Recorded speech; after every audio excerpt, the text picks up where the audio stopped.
আজি বাস্কাৰ কাৰাগাৰৰ সন্মুখত যি ঘটনা ঘটিছে সি সঁচাকৈয়ে অত্যন্ত দুখজনক আৰু আমি সকলোৱে অত্যন্ত মনো কষ্ট পাইছো।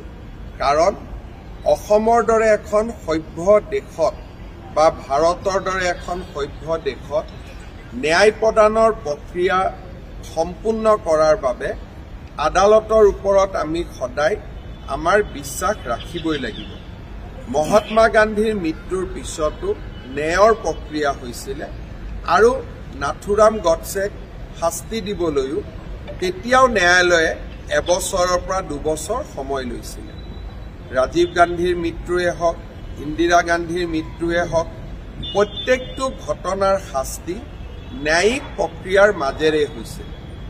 আজি ৰাজনৈতিক দলসমূহে ৰাইজক, সাধাৰণ ৰাইজক যি সঁচাই জুবিনক প্ৰাণ ভৰি ভাল পায়, জুবিনক প্ৰাণৰ শিল্পী, জুবিনক আপোন বুলি ভাবে, আমাৰ দৰে অসংখ্য যি জুবিনৰ অনুৰাগী তেওঁলোকক উত্তেজিত কৰাৰ বাবে যি প্ৰচেষ্টা, মই ভাবো যে ই সঁচাকৈয়ে অসমৰ স্বাৰ্থত নহয়, ই বহু দিনলৈ অসমক ক্ষতি কৰিব।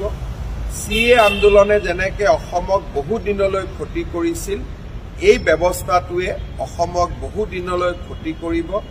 মই ৰাইজক আহ্বান জনাম যে যাৰ ৰাজনৈতিক উদ্দেশ্য আছে তেওঁলোকক ৰাজনীতি কৰিব দিয়ক, কিন্তু সাধাৰণ জনতাই ন্যায়ালয়ৰ ওপৰত বিশ্বাস ৰখা উচিত আৰু অসম পুলিচে নিৰ্ধাৰিত সময়ত তদন্ত শেষ কৰি ন্যায়ালয়ৰ সন্মুখলৈ জুবিনৰ ঘটনাত দোষী সকলোকে ন্যায়ালয়ৰ সন্মুখলৈ লৈ যাব।